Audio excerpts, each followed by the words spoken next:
నమస్తే, welcome to I dream social spotlight with Kavitha. ఫిబ్రవరి 28న ఇరాన్ మీద అమెరికా ఇజ్రాయెల్ దాడి చేసిన తర్వాత అది 4వ వారం కంప్లీట్ అయిపోయి 5th వీక్ కి ఎంటర్ అయిపోతోంది. ఈ నేపథ్యంలోనే రోజుకొక స్టేట్మెంట్ అనేది వస్తోంది. అందులోనూ పర్టికులర్ గా ఇరాన్ సరికొత్త సుప్రీం లీడర్ గా ట్రంప్ నే ఉండమని ఇరాన్ కోరింది అనేటువంటి ట్రంప్ స్టేట్మెంట్.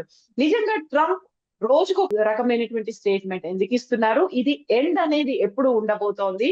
లాజికల్ గా, కంక్లూడింగ్ గా ఎవరు ప్రయత్నాలు చేస్తున్నారు? మనతో పాటుగా ఉన్నారు జియో పొలిటికల్ ఎక్స్పర్ట్ గిరిధర్ మామిడి గారు. హలో అండి, నమస్తే. నమస్తే అమ్మా, జై శ్రీరామ్. శ్రీరామనవమి శ్రీరామ్. శుభాకాంక్షలు అందరికీ కూడా. థ్యాంక్ యూ అండి. ఎలా ఉన్నారు మీరు? ఐఎమ్ డూయింగ్ ఫైన్ అమ్మా, పర్ఫెక్ట్లీ ఫైన్.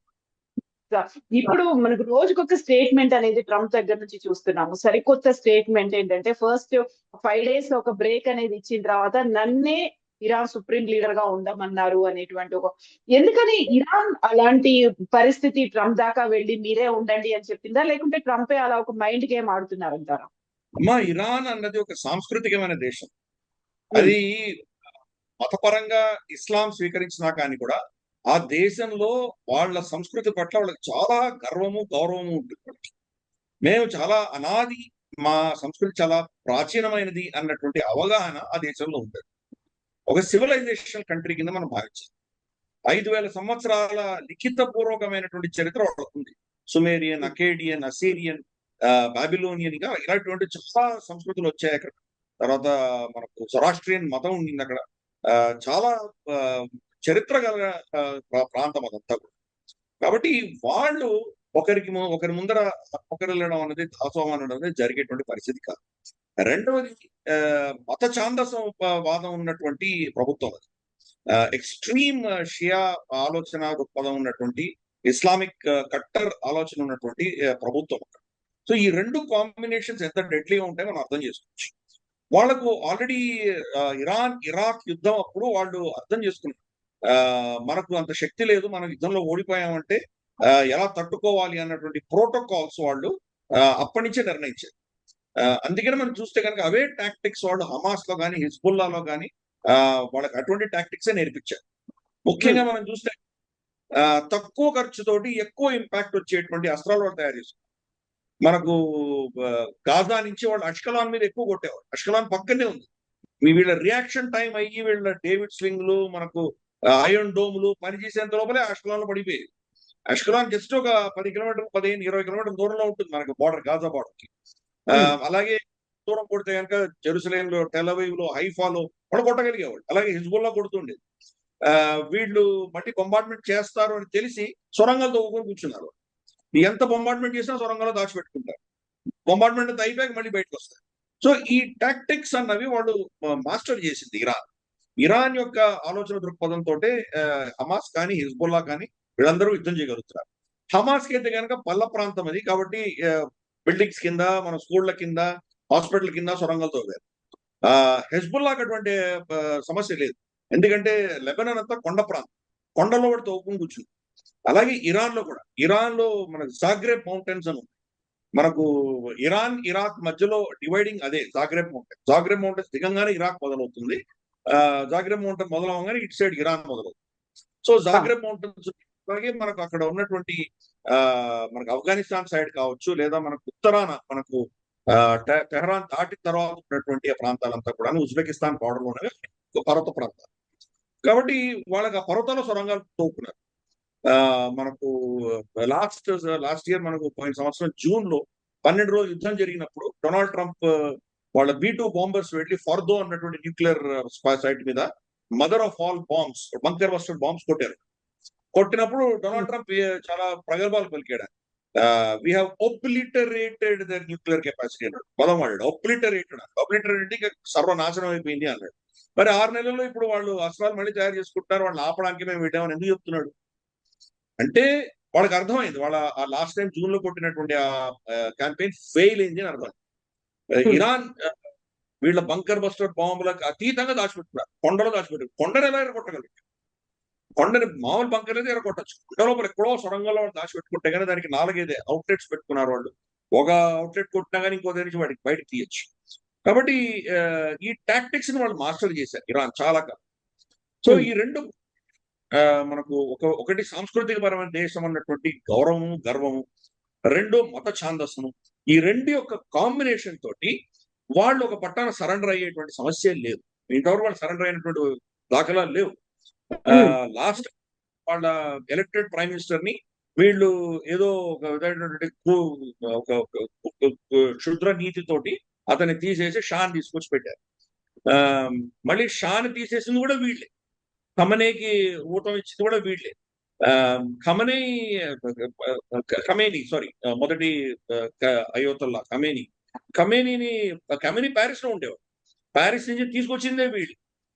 అతను చాలా రెవల్యూషన్ తీసుకొస్తున్నాడు అని చెప్పేసి వీళ్ళు పెద్ద విర్రవీగారు అప్పట్లో.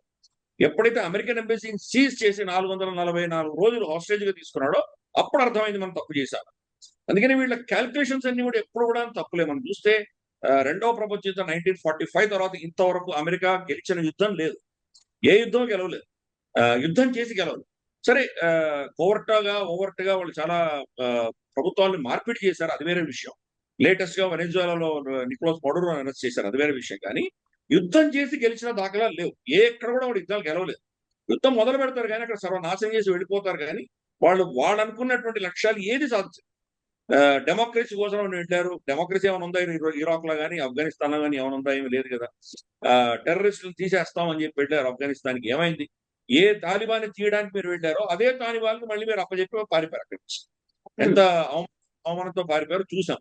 కాబట్టి ఇరాన్ లో కూడా అదే పరిస్థితి. ఇరాన్ ఇవన్నీ కూడా బాగా అబ్జర్వ్ చేసి మనకు ఇనిషియల్ రౌండ్ ఆఫ్ అటాక్స్ లో మనం తట్టుకోలేము, మన నేతృత్వం కూడా డికాపిటేట్ అయిపోతుంది, వాళ్ళందరినీ చంపేస్తారు, మన మేజర్ అసెట్స్ అన్ని కొట్టేస్తారు అని చెప్పి వాళ్ళు ఏం చేశారంటే వాళ్ళు ఎయిర్ ఫోర్స్ మీద ఇన్వెస్ట్ కూడా చేయలేదు. పాత ఎప్పుడో షా ఆఫ్ ఇరాన్ ఉన్నప్పుడు కొన్నటువంటి ఎయిర్ క్రాఫ్ట్సే ఉన్నాయి వాళ్ళది.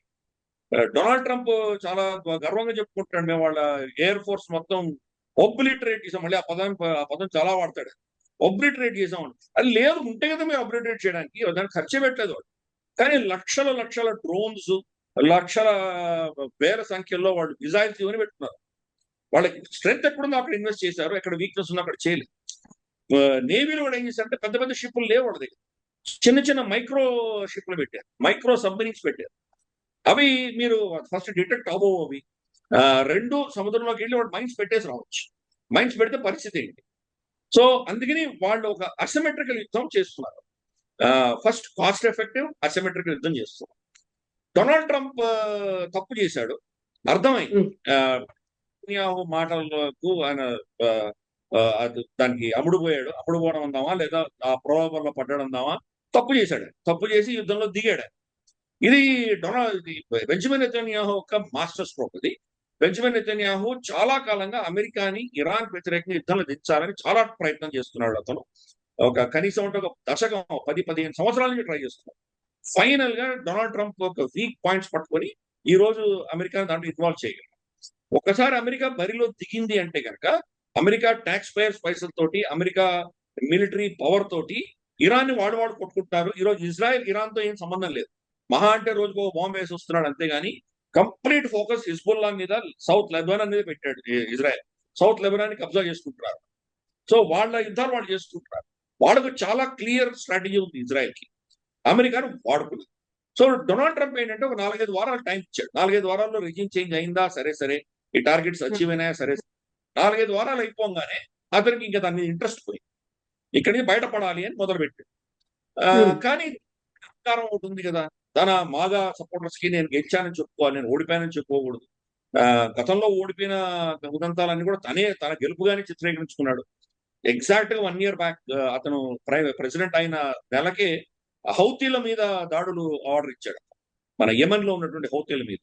ఆ హౌతీల మీద ఆర్డర్ ఇస్తే కనుక సరే వీళ్ళ దగ్గర టామ్ హాక్ మిజైల్స్, థాట్ అవి ఇవి వీళ్ళ దగ్గర ఉన్నటువంటి టెక్నాలజీ ఇంత అంత కాదు. వరల్డ్ సూపర్ పవర్ ఊరికే అనరు దాన్ని. ఎక్కడో 1000 కిలోమీటర్ల 15-20 వేల కిలోమీటర్ దూరంలో వెళ్ళి ఆపరేట్ చేసి రాగలరు.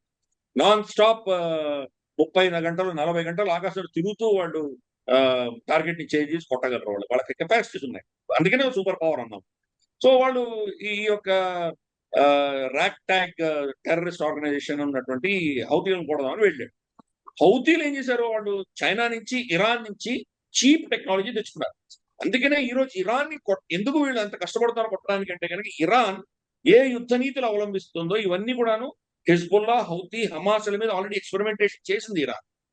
కాబట్టి హౌతీ అంటే మామూలు పికప్ ట్రక్లు ఉంటాయి కదా, మన చిన్న చిన్న ట్రక్కులు ఉంటాయి, సగం ట్రక్ సగం కారు ఉంటుంది, అటువంటి వాటిల్లో మెటీరియల్ వేసుకొని వెళ్తుంటాం కదా, సిమెంట్ బస్తాలు వేసుకొని వెళ్తుంటాం. అటువంటి ట్రక్కుల్లో సడన్ గా దాంట్లో నుంచి ఓపెన్ చేసి దానికి ఒక రెడార్ లాంటిది పెట్టి శాటిలైట్ చూసి, శాటిలైట్ కోఆర్డినేట్స్ చూసి వాళ్ళు మిసైల్ కొట్టేవారు.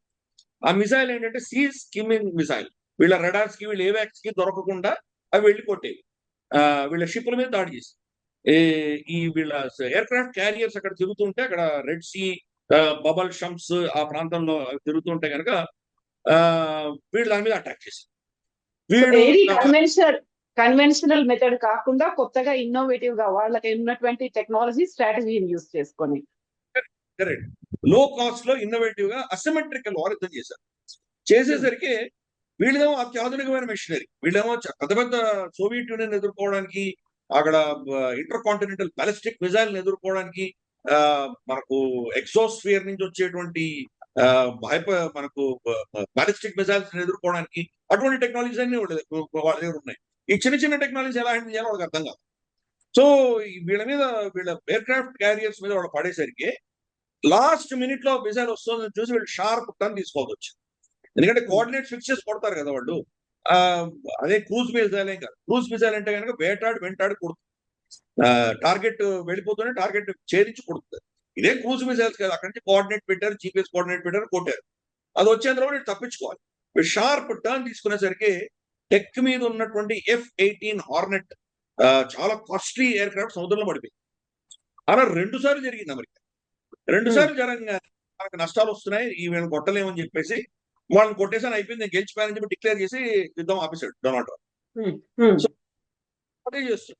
ఇప్పుడు అయిపోయింది, 4 వారాలు టైం ఇచ్చాను, ఇంకా దీని యుద్ధాన్ని ఆపాలి అని నిర్ణయించుకున్నాడు. అందుకనే ఇవన్నీ మొదలు పెట్టాడు. ముందర 48 గంటలు టైం ఇచ్చాడు. అర్థమైంది 48 గంటలు కాదు, నువ్వు ఏం చేయలేవు అని అర్థం. 5 రోజులు వ్యవధి ఇచ్చాడు. మళ్ళీ ఈ రోజు అనౌన్స్ చేశాడు, మళ్ళీ 10 రోజులు అన్నాడు. వాళ్ళకి ఇంకా టైం కావాలని అడిగారు అని చెప్పి 10 రోజులు వ్యవధి అన్నాడు. షహబాజ్ షరీఫ్ ట్వీట్ ఏదైతే చేశాడు మీడియేషన్ కోసం అని, అది షహబాజ్ షరీఫ్ చేయలేదు అని మనకు తెలుస్తుంది. వైట్ హౌస్ దాన్ని మొత్తం డ్రాఫ్ట్ చేసింది, వైట్ హౌస్ డ్రాఫ్ట్ చేసింది, అతను హ్యాండిల్ నుంచి వెళ్ళింది అని మనకు తెలుస్తుంది. ఇరాన్ కు తెలుసు అది, వీళ్ళ కాంప్లసెన్సీ ఏంటో, పాకిస్తాన్ యొక్క పరిస్థితి ఏంటో వాళ్ళకు కూడా తెలుసు. అందుకని దాన్ని కంప్లీట్ రిజెక్ట్ చేసి పడేశారు. ఎందుకంటే పాకిస్తాన్ న్యూట్రల్ పార్టీ కాదు. ఆల్రెడీ సౌదీ అరేబియాతో వాళ్ళకి ఒప్పందం ఉంది. ప్లస్ వాళ్ళ ఎయిర్ స్పేస్ ని అమెరికాకు, తర్వాత ఇజ్రాయెల్ కి ఇస్తోంది పాకిస్తాన్. వాళ్ళ ఎయిర్ స్పేస్ వాడుకుని అక్కడ ఆపరేషన్స్ జరుగుతున్నాయి. ఎస్పెషల్లీ వాళ్ళ రీపర్ డ్రోన్స్ అన్ని కూడా పాకిస్తాన్ నుంచే వెళ్తున్నాయి. ఆల్మోస్ట్ 12-14 రీపర్ డ్రోన్స్ ని వాళ్ళు షూట్ డౌన్ చేయగలిగింది ఇరాన్. అవన్నీ కూడా Pakistan air space, Pakistan bases నుంచే వచ్చినాయి. కాబట్టి ఇది న్యూట్రల్ పార్టీ కాదు. అందుకని వాళ్ళు మధ్యస్థం చేస్తే కానీ వాళ్ళు చేయడానికి ఒప్పుకోవట్లేదు. అమెరికాకు పాకిస్తాన్ ఇంపార్టెంట్. ఎందుకంటే గతంలో మనకు చైనా తోటి వాళ్ళు ఓపెన్ చేయడం కావచ్చు, సోవియట్ యూనియన్ సంబంధించినటువంటి చర్చలు కావచ్చు, పాకిస్తాన్ ఒక విధమైనటువంటి ఈవెంట్ మేనేజ్మెంట్ చేసింది, వీళ్ళిద్దరిని కలిపేటువంటి పరిస్థితులు చేసింది గతంలో పాకిస్తాన్. కాబట్టి మళ్ళీ ఆ రోల్ కోసం వీళ్ళు పాకిస్తాన్ వాడుకోవడానికి ప్రయత్నం చేస్తుంది అమెరికా. దానికి ఇరాన్ ససేమి, ఎందుకంటే డొనాల్డ్ ట్రంప్ దాన్ని రీట్వీట్ చేశాడు, షహబాజ్ షరీఫ్ ట్వీట్ ని రీట్వీట్ చేశాడు.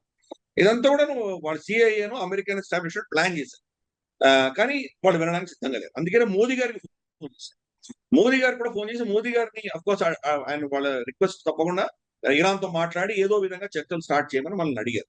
మనం దాంట్లో తలుచుకోలేదు. అందుకనే స్పష్టంగా మనం దాన్ని ససేమిరా అన్నాం, నిరాకరించాం. అందుకనే అమెరికన్ హ్యాండ్అవుట్లు కానీ మోదీ గారి ట్వీట్ లో కానీ ఎక్కడ ఈ మాటలు కనిపించవు. మోదీ గారు మామూలుగా ప్రతిసారి డొనాల్డ్ ట్రంప్ తో సంబంధించి ఏదైనా ట్వీట్ చేస్తే మై ఫ్రెండ్ డొనాల్డ్ ట్రంప్ అని ట్వీట్ చేసేవాడు. ఈ ట్వీట్ లో president Donald Trump called me అన్నారు, మై ఫ్రెండ్ అన్న పదం వాడలేదు. సో ఎంత కరెక్ట్ మన భారత ప్రభుత్వం, భారతదేశం ప్రవర్తిస్తుందో అర్థం చేసుకోవచ్చు. చాలా కరెక్ట్ గా చెప్పారు. ఆయన ఫోన్ చేశాడు, ఫస్ట్ సెంటెన్స్. సెకండ్ సెంటెన్స్ శాంతిగానే దీని సమస్యకు పరిష్కారం తీసుకురావాలని మేము చెప్పామన్నాం. అంటే నువ్వేం అడిగావు చెప్పలా, డొనాల్డ్ ట్రంప్ ఏం అడిగాడు ట్వీట్ చేయాలి. కానీ డొనాల్డ్ ట్రంప్ చెప్పామో అది చెప్పారు మోదీ. స్టేట్ ఆఫ్ హార్మోస్ ని ఓపెన్ ఉంచాలని చెప్పాము, we will be in touch అని చెప్పాను నేను, మోదీ గారు అంతే చెప్పారు. సో మనం చాలా కరెక్ట్ గా దాన్ని నో అని ససేమిరా అన్నాం. సో ఇప్పుడు డొనాల్డ్ ట్రంప్ కి ఎక్కడ చూసినా కానీ కూడా తనని సమర్థించే వాళ్ళు ఎవరు కనిపించట్లేదు. ఈ యుద్ధం నుంచి బయటపడడం ఎలా అర్థం కావట్లేదు. ఇరాన్ ఆ అవకాశం ఇవ్వట్లేదు. మేము యుద్ధానికి మా షరతులు మీరు ఒప్పుకుంటే గానీ 5 షరతులు పెట్టారు వాళ్ళు. ఆ షరతులు ఒప్పుకుంటే గానీ మేము యుద్ధం విరమణ చెయ్యము అని వాళ్ళు చాలా స్పష్టంగా చెప్తారు. సో అందుకని ఈ కక్కలేక మింగలేక అతను ఉన్నాడు. గ్రౌండ్ ట్రూప్స్ పెడదామంటే గనక గ్రౌండ్ ట్రూప్స్ పెడితే గనక విపరీతమైన జన నష్టం వస్తుంది. ఇరాక్ లో వాళ్ళు యుద్ధానికి వెళ్ళినప్పుడు రమారమి 1.5 2 లక్షల మంది వెళ్ళారు. వీళ్ళ సైన్యం వెళ్ళారు. ఇరాక్ యుద్ధం అయిపోయేసరికి ఒక 8,000 నుంచి 7,000 నుంచి 8,000 మంది అమెరికన్ సైనికులు చనిపోయారు. ఇరాక్ కంటే 2.5 రెట్లు ఇంకా పెద్దది దేశం. ఆల్మోస్ట్ భారతదేశంలో 40% ఉంటుంది ఇరాక్. అంత పెద్ద దేశం. పైపెచ్చు కొండ ప్రాంతం. More than 50% of the country కొండ ప్రాంతం. ఇరాక్ అంతా పల్లె ప్రాంతం. ఈజీగా వాళ్ళు ఇన్వైట్ చేయగలిగారు. కువైట్ నుంచి వెళ్ళగలిగారు, ఏవో చేయగలిగారు. కానీ ఇక్కడ మీరు ఎలా వెళ్తారు? కొండల్లో ఎలా వెళ్తారు మీరు? అంత పెద్ద టెరిటరీని ఎలా ఆక్యుపై చేయగలరు? కనీసం అంటే 5 లక్షల సైన్యం దించితే కానీ వాళ్ళు గ్రౌండ్ ఇన్వేషన్ చేయలేదు అమెరికా. ఏదో వీళ్ళు మనకు నేవీ సీల్స్ ని వాళ్ళని పంపిస్తున్నాం అంటున్నారు. కమాండోస్ పంపిస్తాం అంటున్నారు. 4,500 మంది డిప్లాయ్ చేసినట్టు మనకు తెలుస్తాం. గతంలో 2,000 ఇంకా అదనంగా 2,500 పంపిస్తున్నారు. ఏం చేస్తారు వీళ్ళు? కర్గైలాండ్ తీసుకుంటారు. ఓకే, తీసుకున్నారు అనుకుందాం. కర్గైలాండ్ తీసుకుంటే మాత్రం దాన్ని వాళ్ళు రిటైన్ చేయగలరా? మొదటిది అక్కడ మొత్తం మైన్స్ పెట్టేశారు వాళ్ళు ఇరాన్. వీళ్ళు వెళ్తే కనుక అక్కడ చాలా క్యాజువాలిటీస్ వస్తాయి. 2 ఏదో విధంగా తీశారు. అది కూడా కష్టం యాక్చువల్లీ. మనకు నార్మండీ ల్యాండింగ్ 1944లో రెండవ ప్రపంచ యుద్ధంలో నార్మండీ ల్యాండింగ్ తర్వాత ఈ రోజు దాకా సముద్రం నుంచి ఇన్వేషన్ చేసి గెలిచిన యుద్ధం లేదు.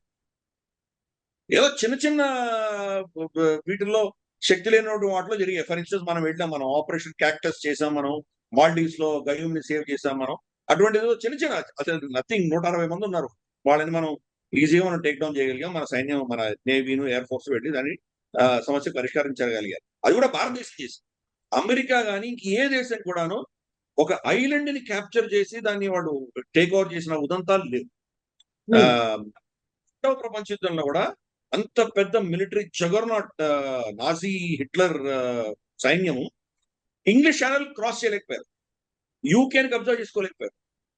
బొంబార్డ్మెంట్ చేశారు, యూకే మీద విపరీతమైన బాంబులు వేశారు, కానీ టేక్ ఓవర్ చేయడానికి వాళ్ళు అది క్రాస్ చేయలేక. అందుకని సముద్రం క్రాస్ చేసి వెళ్ళి తీసుకోవడం అన్నది ఆల్మోస్ట్ నెక్స్ట్ ఇంపాసిబుల్. ఇంతవరకు జరగలేదు చరిత్రలో. పోనీ డొనాల్డ్ ట్రంప్ చాలా గొప్పవాడు, వాళ్ళ దగ్గర చాలా అద్భుతమైన సైన్యం ఉంది, చేస్తారని అనుకుందాం. కర్గైలాండ్ ఎక్కడుంది? ఇరాన్ కి 15 కిలోమీటర్ల దూరంలో. ఎక్కడి నుంచి వెళ్ళాలి వీళ్ళు? బోట్లు కువైట్ నుంచి వెళ్ళాలి, లేదా బహ్రెయిన్ నుంచి వెళ్ళాలి, లేదా సౌదీ నుంచి వెళ్ళాలి. ఇక్కడి నుంచి కనీసం అంటే ఒక 100 కిలోమీటర్ల దూరంలో, 150 కిలోమీటర్ల దూరం ప్రయాణం చేసి వెళ్ళాలి. వాళ్ళకి 15 కిలోమీటర్లు.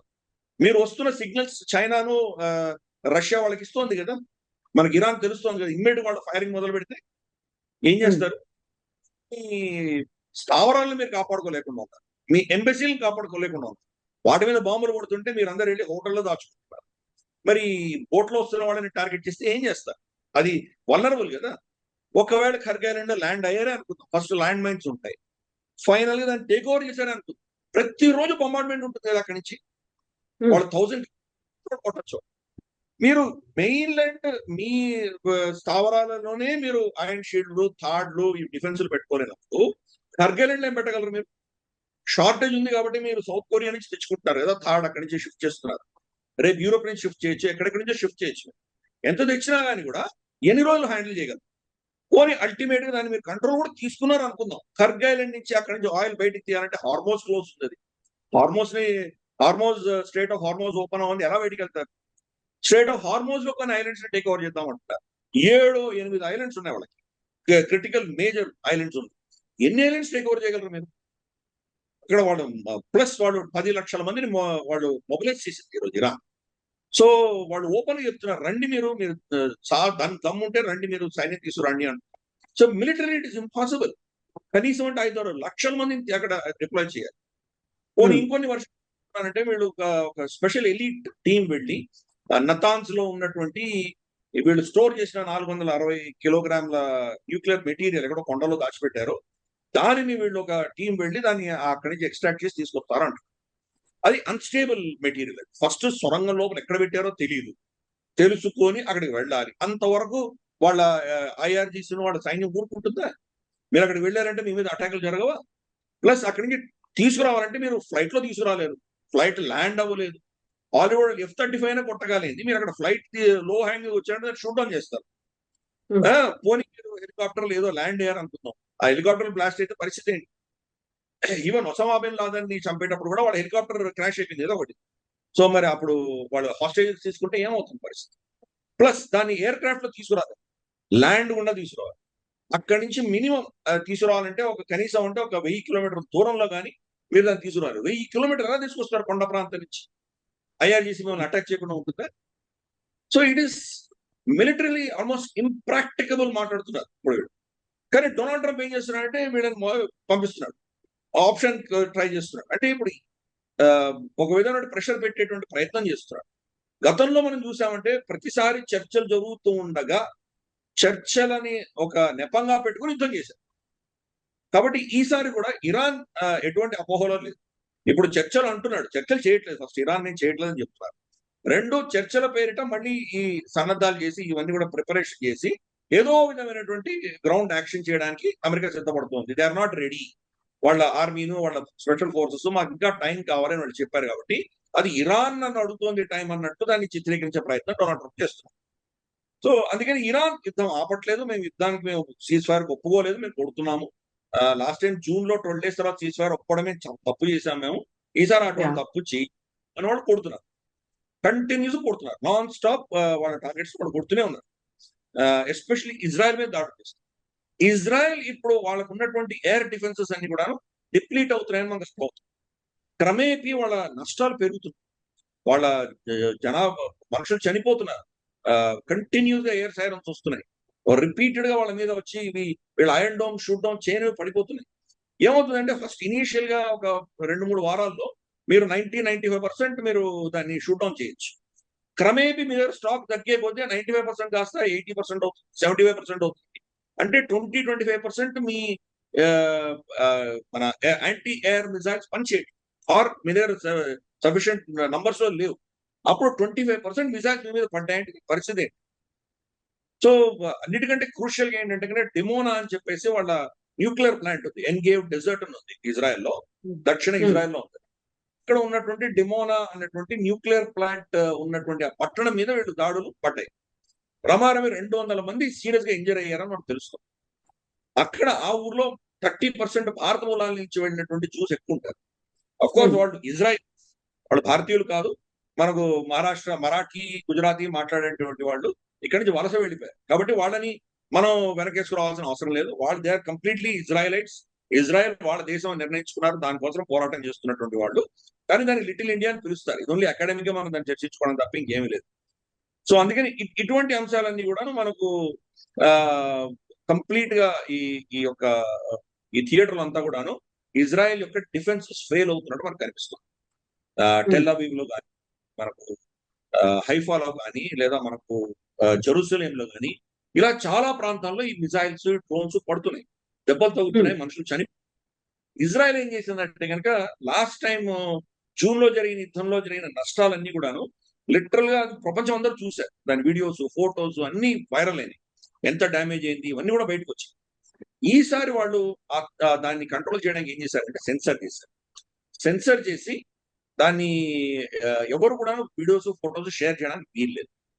ఒకవేళ పడుతున్నటువంటి మిజైల్స్ ఫోటో షేర్ చేస్తే 5 సంవత్సరాలు జైలు శిక్ష ఉంటుంది. పడి అయినటువంటి ఆ ఏరియాని కనుక వీళ్ళు ఫోటోలు, వీడియోలు తీసి షేర్ చేస్తే ఇంకొక 5 ఏళ్ళు. అంటే అంత స్ట్రిక్ట్ సెన్సర్షిప్ పెట్టినా కానీ కూడా ఇన్ఫర్మేషన్ లీక్ అవుతుంది. వాళ్ళు బాగా గణనీయంగా దెబ్బతింటున్నారని మనకు తెలుస్తుంది. బెంజమిన్ నెతన్యాహుకి ఎంత సెక్యూరిటీ ఉంటుందో, అతని ప్రాణానికి ఎంత రక్షణకి ఎంత కవచంగా ఉంటారో, ఈ అంత సెక్యూరిటీ వలయం ఉంటుందో, అంతకు కొన్ని 100 రెట్లు ఎక్కువ ఈ డిమోనా న్యూక్లియర్ ప్లాంట్. ఎందుకంటే ప్రైమ్ మినిస్టర్ చచ్చిపోతే ఇంకో ప్రైమ్ మినిస్టర్ వస్తాడు. కానీ ఇది న్యూక్లియర్ ప్లాంట్ దెబ్బతినిందంటే మొత్తం ఆ దేశ భవిష్యత్తు మొత్తం దెబ్బతింది. అంత సెక్యూర్డ్ న్యూక్లియర్ ప్లాంట్ మీద వాళ్ళు కొట్టగలిగారంటే ఇంకా ఇజ్రాయెల్ పరిస్థితి ఏంటో అర్థం చేసుకోవచ్చు. సో అందుకని డొనాల్డ్ ట్రంప్ దీని నుంచి ఆఫ్ ర్యాంప్ అంటారు, వెళ్ళిపోయి యుద్ధం ఆపేసే ప్రయత్నం చేస్తున్నాడు. ఆ విషయంలో డొనాల్డ్ ట్రంప్ మనం అప్రిషియేట్ చేయాలి. ఎందుకంటే జార్జ్ బుష్ జూనియర్ ఈ యొక్క ఇజ్రాయలీ ప్రాజెక్ట్ లో ఇరుక్కుని ఆల్మోస్ట్ 2 దశకాలు యుద్ధం చేశాడు ఇరాక్. ఇంతమంది సైన్యం వెళ్ళారు, ఎక్విప్మెంట్, కోలా, billions of dollars, trillions of dollars economy అంతా దెబ్బతినింది. వేల సంఖ్యలో వాళ్ళ మనుషులు చనిపోయారు. అటువంటి లాంగ్ ప్రొట్రాక్టెడ్ యుద్ధం చేయదలుచుకోలేదు. 4-5 వీక్స్ టైం ఇచ్చాడు, తప్పు అయిపోయింది. ఓకే, ఇప్పుడు నేను ఐ వాంట్ స్టాప్, వెళ్ళిపోవాలని ట్రై చేస్తున్నాడు. అందుకనే ప్రతి is knocking at every door. ఎవరో వచ్చి ఆపండి యుద్ధాన్ని ట్రై చేస్తున్నాడు. అన్ఫార్చునేట్, ఎవరు కూడా దానికి సిద్ధంగా లేరు. సో ఇది పరిస్థితి. ఒక సినిమా చూసే ఉంటామమ్మా, గ్లాడియేటర్ అని చెప్పి సినిమా వచ్చింది, చూసావా? అవును, చూసా. దాంట్లో లాస్ట్ సీన్ ఉంటుంది, రాజును తర్వాత గ్లాడియేటర్ ఇద్దరు కలిసి యుద్ధం చేస్తారు. ఆ రాజు తను గ్లాడియేటర్ కంటే గొప్పవాడిని చూపించుకోవాలి ప్రజలకి అని చెప్పి అతన్ని ఇంకా ఎరినా రాకముందరే విషం బాణంతో పొడుస్తాడు అతన్ని. ఆయన కానీ యుద్ధం చేస్తుంటాడు. యుద్ధం చేసినప్పుడు ఆ గ్లాడియేటర్ రాజు కత్తిని కొట్టేస్తే రాజు తన సైనికాధికారిని, ఆర్మీని అడుగుతాడు, కత్తి ఇవ్వమంటాడు. కత్తి ఇవ్వమంటే ఆ సైనికాధికారి చెప్తాడు, షీత్ యువర్ సోర్డ్ అంటాడు. అంటే మీరు కత్తి ఇవ్వకండి అంటాడు. సైన్యం అంతా కూడా వాళ్ళు కత్తి దాచిపెట్టుకుంటారు, రాజుకి ఇవ్వరు. అప్పుడు ఒక ఇంకా వెంటాడి రాజుని చంపేస్తాడు గ్లాడియేటర్. ఈ రోజు ఆ సీన్ మీరు గుర్తుపెట్టుకుంటే కనుక ఈ రోజు ఇరాన్ అమెరికాలో జరుగుతుంది అదే. అంటే ఆల్రెడీ విషబాణం పెట్టింది ఇరాన్, అంటే గ్లాడియేటర్ ఇరాన్ అనుకుందాం కాసేపు, రాజు యుఎస్ఏ అనుకుందాం. ఈ రోజు యుఎస్ఏ ప్రతి ఒక్కరి దగ్గర అడుగుతుంది నాకు కత్తి ఇవ్వండి అని. ఎవ్వరు కూడా ఇవ్వడానికి సిద్ధంగా లేదు. నేటో పక్కకు తప్పుకుంది, గల్ఫ్ తప్పుకుంది, భారతదేశం లాంటి దేశాలు తప్పుకున్నాయి. అందరు దూరం వెళ్ళిపోయారు. వాళ్ళ యుద్ధం వాళ్ళు చేసుకోవాల్సినటువంటి పరిస్థితి డొనాల్డ్ ట్రంప్. సో ఇరాన్ ఎలా చచ్చిపోతుంది, వాళ్ళు బాగా గణనీయంగా నష్టపోయారు. అమెరికాను కూడా వదలట్లేదు. సో ఎగ్జాక్ట్ ఆ సీన్ ఏదైతే ఉందో ఈ రోజు జరుగుతున్నది, మనం దానికి కంపారిజన్ చూడొచ్చు. అటువంటి పరిస్థితి ఈ రోజు అమెరికా ఎంత నష్టపోతుందో మనం చూస్తున్నాం. Trillions of dollars, almost something like close to $6 trillion వాళ్ళ మార్కెట్ క్యాప్ అంతా ఎగిరిపోయింది. $6 trillion మార్కెట్ క్యాప్. భారతదేశపు జీడిపి మనది $4 trillion. సో అంత ఇష్టం ఆ దేశానికి వచ్చి. సో ఇది అక్కడ జరుగుతున్నటువంటి పరిస్థితి. అందుకని వాళ్ళు ఎకనామిక్ గా బాగా దెబ్బతిన్నారు. వాళ్ళు అమెరికా బాగా గణనీయంగా దెబ్బతింది, ప్లస్ వాళ్ళ అలైస్ అందరూ దెబ్బతిన్నారు. ఇవన్నీ షార్ట్ టర్మ్. ప్రతి యుద్ధంలో ఏవో నష్టాలు ఉంటాయి, ఎకానమీ దెబ్బతింటుంది, మళ్ళీ కొన్ని రోజుల తర్వాత మళ్ళీ పుంజుకుంటారు, ఇవన్నీ బాగానే ఉంటాయి. కానీ అమెరికా ఎక్కడ నష్టపోయిందంటే అమెరికా మీద ఈరోజు నమ్మకం. ఈ రోజు అక్కడ ఉన్నటువంటి అమెరికన్ అలైస్, గల్ఫ్ లో ఉన్న వాళ్ళందరూ కూడా ఈరోజు అమెరికాని ఏమంటున్నారంటే, నువ్వు ఇరాన్ ఓడించండి, ఇక్కడి నుంచి కదలొద్దు అంట. ఎందుకంటే నువ్వు మధ్యలో వెళ్ళిపోయావంటే కనుక ఈరోజు మేము ఇరాన్ కి బానిసలుగా ఉంటాం. రేపు పొద్దున అనివార్య పరిస్థితి. ప్రతి షిప్ కి వాడు టోల్ ఫిక్స్ చేస్తాడు, 1 million 2 million అంటాడు. మేము ఇంకా వాడికి దాసోహం అనాలి. కాబట్టి ఆ పరిస్థితి తేకు, నువ్వు యుద్ధం చేయొద్దు అని చెప్పాము. యుద్ధం స్టార్ట్ చేయకని చాలా చెప్పాను, నువ్వు వినలేదు మా మాట. స్టార్ట్ చేసినాడు, మధ్యంతరంగా వెళ్ళకు, ఇరాన్ ని కంప్లీట్ గా నాశనం చేసి వెళ్ళు అని యుఏఈ తర్వాత సౌదీ వీళ్ళందరూ ట్రంప్ కు చెప్తున్నారు. కానీ ట్రంప్ కి ఇంట్రెస్ట్ పోయింది. ట్రంప్ ఏంటంటే, ఈ వారం నేను ఇరాన్ ని కంప్లీట్ చేశాను, నెక్స్ట్ వచ్చే వారం నేను క్యూబాని తీసుకోవాలి, 2 వారాల తర్వాత నేను నిద్రపోయి రెస్ట్ తీసుకొని మరాలాగులో గోల్ఫ్ ఆడుకొని వస్తాను, తర్వాత గ్రీన్లాండ్ తీసుకుంటాను, మళ్ళీ దాని తర్వాత ఒక 2 వారాల తర్వాత నేను పనామాని తీసుకుంటాను. నేను ప్రెసిడెంట్ గా ఉన్నంత లోపల సగం ప్రపంచం నేను మొత్తం అమెరికా టేక్ ఓవర్ చేసేస్తాను. సో ఇది ఆయన ఆలోచన. సో ఇప్పుడు ఇరాన్ తీసుకోలేని అర్థమైపోయిన దాని మీద వేస్ట్ చేయడం తలుచుకోలేదు, వదిలేద్దాం, ఏదైతే అయింది ఇంకెవరు చావు వాళ్ళు చేస్తా, నేను వెళ్ళిపోతాను అనుకుంటున్నాను. సో వెళ్ళనివ్వకుండా దాన్ని పట్టుకున్నాను. దాంతో ఇప్పుడు లాంగ్ టర్మ్ ఇంపాక్ట్ చాలా ఉంటాయి. ఒకటి, అమెరికన్ డిఫెన్స్ అన్నది, అమెరికన్ సోకాల్డ్ న్యూక్లియర్ అంబ్రెల్లా వాళ్ళ డిఫెన్స్ అన్నది ఫెయిల్ అయింది అని అర్థం. సో ప్రత్యామ్నాయాలు చూసుకోవడం మొదలు. సరే, చైనా దగ్గరికి వెళ్తారా? China is a strong option ఇది వాళ్ళందరికీ కూడా. రష్యా ఆఫ్ కోర్స్ గణనీయంగా దెబ్బతినింది యుక్రెయిన్ యుద్ధంలో, కాబట్టి Russia may not be an option, China could be an option. కానీ చైనా ఎవరితో అలయన్స్లు పెట్టుకో. ఇంతవరకు చైనాని నమ్ముకున్న ఏ దేశం బాగుపడలేదు, అందరినీ నట్టేయడం ఉంచిపోయింది చైనా. సో ఆల్టర్నేట్స్ ఏమున్నాయి? సో సౌదీ అరేబియా వచ్చేసి పాకిస్తాన్ తోటి పెట్టింది. కానీ పాకిస్తాన్ అంతకంటే, పాకిస్తాన్ అమెరికాకి బానిస. సో అమెరికా ఏం చెప్తే అది వింటారు వాళ్ళు. ఈ రోజు వాళ్ళ నేటో టైప్ ఆఫ్ అగ్రిమెంట్ వాళ్ళకు ఉంది. ఇరాన్ మరి ఈ రోజు సౌదీ మీద దాడి చేస్తోంది, పాకిస్తాన్ ఏం చేయట్లేదు, వాళ్ళ సమర్థనకి ఏం రావట్లేదే. పైపెచ్చి ఇప్పుడు అమెరికాకి మధ్యవర్తిత్వం చేస్తానంట. అంటే that is completely against Saudi interest. So అందుకని ఈ పరిస్థితుల్లో కూటములు మారుతాయి. భారతదేశం కూడా మనం కూడా ఎవరికి అలయన్స్లు పెట్టుకోము, ఎవరికి మనం ఏదో రక్షణ చేస్తామని ఇటువంటి చెప్పం. మనకి చెప్పిందంతా ఒక్క భూటాన్కి మాత్రమే చెప్పాం. భూటాన్కి మాత్రం మనం సెక్యూరిటీ ఇస్తున్నాం. మనం అదొక్కటి భూటాన్ మినహాయిస్తే ఏ దేశానికి కూడా మనం ఏం గ్యారంటీస్ ఇవ్వలేదు, మనం ఏం చేయట్లేదు. సో కాబట్టి ఇప్పుడు అమెరికాకు ఆల్టర్నేటివ్స్ ఎక్కడ ఎమర్జ్ అవుతాయి ఇది చూడాలి. నేటో మరి అమెరికాను వదిలించుకొని వాళ్ళు సపరేట్ గా వాళ్ళు కూటమి పెట్టుకుంటారా, లేదా భారతదేశం నెక్స్ట్ స్టెప్ తీసుకొని మనం ఇలా అమెరికా వెకేట్ చేస్తున్న ప్రాంతాలని మనం ఫిల్ చేసేటువంటి ఒక కీలకమైన నిర్ణయం భారతదేశం తీసుకుంటుందా, లేకుండా తటస్థంగా నన్ను ముట్టకు నామాలు కాకే ఇంతవరకు మనం ఉన్నాం అలాగే కంటిన్యూ అవుతాం. ఇవన్నీ కూడా రాబోయే రోజుల్లో సమీకరణలు చాలా మారుతాయి. అలాగే డాలర్ యొక్క ఆధిపత్యం తగ్గేటువంటి అవకాశాలు. ఇప్పుడు డాలర్ అవసరం అందరికీ, ఎందుకంటే చమురు ధరలు పెరిగిపోయాయి కాబట్టి అందరికీ డాలర్లు కావాలి. అందుకని డాలర్ ధర పెరుగుతోంది. బంగారము, స్టాక్ మార్కెట్స్, క్రిప్టో కరెన్సీస్ ఇవన్నీ పడ్డాయి. ఇక్కడ నుంచి ఇన్వెస్ట్మెంట్స్ తీసుకెళ్ళి డాలర్లో పెడతారు. యుద్ధం అయిపోయిన తర్వాత డాలర్ నుంచి తీసేస్తారు. డాలర్ ప్రత్యామ్నాయాలు విపరీతంగా రాబోతుంది. అప్పుడు it's a different ball game altogether. So ఒక్కసారి సౌదీ అరేబియా కనుక నాన్ డాలర్ ట్రేడ్ మొదలు పెట్టిందంటే అమెరికన్ డాలర్ పని అయిపోయింది. అందుకనే వాళ్ళు యుద్ధాలు చేస్తారు. ఆ డాలర్ పెట్రోలియం కనెక్షన్ ని కట్ అవ్వకుండా వాళ్ళ ఆధిపత్యం చూపించుకోవడానికి యుద్ధం చేస్తున్నారు. అన్ఫార్చునేట్ ఇది అట్టర్ ఫ్లాప్ అయింది కాబట్టి యుద్ధం తర్వాత సమీకరణాలు మారుతాయని చెప్పడం చాలా కష్టం. లాంగ్ టర్మ్ ఇంపాక్ట్ చాలా ఉండబోతున్నాయి. అమెరికా యొక్క పతనం ఎలాగో స్లో డౌన్ అవుతోంది, తగ్గుతోంది, కానీ దాన్ని డొనాల్డ్ ట్రంప్ యాక్సిలరేట్ చేస్తున్నారు. టారిఫ్ వార్ తో కావచ్చు, లేదా ఈ వార్ ఆఫ్ చాయిస్ అంటారు. War of necessity, war of choice అని రెండు ఉంటాయి. ఇది వార్ ఆఫ్ చాయిస్. అసలు చేయవలసిన అవసరమే లేదు, యుద్ధం చేయవలసిన అవసరం లేనటువంటి దాంట్లో అనవసరంగా వెళ్ళి కేలికాడు. కాబట్టి దీని వల్ల ఈరోజు అమెరికా మీద గౌరవము, అమెరికా మీద నమ్మకం గణనీయంగా క్షీణించింది. కాబట్టి ఇమ్మీడియట్ గా వాళ్ళు అమెరికా నుంచి బయటకు వెళ్ళలేరు. వాళ్ళు క్రమేపీ ఆల్టర్నేట్స్ అనేవి రాబోతున్నాయి. అమెరికా యొక్క ఆధిపత్యం అనేది తగ్గుతుంది. కాబట్టి వాళ్ళు ఇలా యుద్ధాలు చేస్తూనే ఉండాలి. అమెరికా యుద్ధాలు మానేసిందంటే అమెరికాని ఓడి పట్టుకో. సో ఎంతవరకు చేయగలరు వాళ్ళు? ప్లస్ ఇప్పుడు ఉన్నటువంటి ఈ అసిమెట్రికల్ వార్ లో వాళ్ళు తట్టుకునేటువంటి పరిస్థితి అమెరికా ఉందా? తాలిబాన్ ఓడించింది, హౌతీలు ఓడించారు, ఇప్పుడు ఇరాన్ ఓడిస్తోంది. సో అమెరికా యొక్క మిలిటరీ మైట్ అన్నది ఆ హైయెస్ట్ టెక్నాలజీలో యుద్ధం చేస్తోందంతా కూడా ఫ్లాప్ అవుతుంది. సో పాఠాలు నేర్చుకోవాలి, మనం కూడా నేర్చుకోవాలి. మనకు కూడా గల్వాన్ ఘటన జరిగేటప్పటికీ కొల్నల్ సంతోష్ బాబు గారి బలిదానం అయ్యేంత వరకు కూడా మన దగ్గర డ్రోన్స్ లేవు. డ్రోన్స్ ఆయన చనిపోవాల్సిన అవసరం ఉండేది కాదు. చైనీస్ పిఎల్ఏ వెళ్ళిందా లేదా మన డ్రోన్ వెళ్ళి చూసొచ్చి ఉండేది. వీళ్ళు పెట్రోలింగ్ వెళ్ళినప్పుడు వాళ్ళు అటాక్ చేశారు, ఏమైందో మనకు అంతకు తెలుసు. ఇప్పుడు స్టోరీ కట్ చేస్తే 5 ఏళ్లలో పిఆర్ఆ డ్రోన్ సూపర్ పవర్.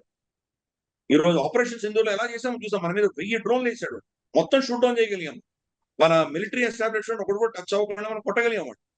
పైపెచ్చు సివియర్ డ్యామేజ్ ఇన్ఫ్లిక్ట్ చేయగలిగాం. ఈ రోజు మన చిన్న చిన్న పిల్లలు, స్టార్ట్అప్ కంపెనీలు మనకు బెంగళూరులో, హైదరాబాద్ లో, చెన్నైలో, పూనాలో అద్భుతాలు సృష్టిస్తున్నారు. వాళ్ళ డ్రోన్ టెక్నాలజీ ఎలా ఉంటుందో చూస్తున్నాం. స్టెల్త్ లో కానీ, దాని స్పీడ్ లో కానీ, దాని కెపాసిటీస్ లో కానీ, స్వాన్ డ్రోన్స్ కానీ, యాంటీ డ్రోన్స్ కానీ, లేదా ఎలక్ట్రానిక్ వార్ఫేర్ సూట్స్ లో కానీ విపరీతమైనటువంటి ఒక విధాన ఫ్లరీ ఆఫ్ యాక్టివిటీ జరుగుతుంది మన భారతదేశంలో. అందుకని ఈ అసిమెట్రిక్ వల్ల అమెరికా ఎక్కడ, అమెరికా సిద్ధంగా లేదు. సో అందుకని ఈ మేజర్ సమీకరణలు జరగబోతున్నాయి. యుద్ధ నీతులు మారబోతున్నాయి. The way we are going to fight is going to change. Economies మారబోతున్నాయి. Unipolar world anyway it's gone. Multipolar world కూడా వస్తుంది. హెటరోపోలార్ వరల్డ్ వస్తుంది. ఇప్పుడు ఇది నిర్ణయించేది బహుశా కార్పొరేట్స్, కంపెనీలు నిర్ణయిస్తాయి. ఆ పరిస్థితికి వెళ్ళిపోతున్నాం మనం. So it's a huge shift జరగబోతోంది. డొనాల్డ్ ట్రంప్ తోటని టచ్ చేశాడు, అది మాత్రం ఆయన చేతిలో లేదు. So let us keep watching. అంతకంటే ఏం చేస్తాం మనం. Yes, thank you so much, Girdhar garu, for the elaborate analysis. Thank you so much, Andy. Thank Namaste. you.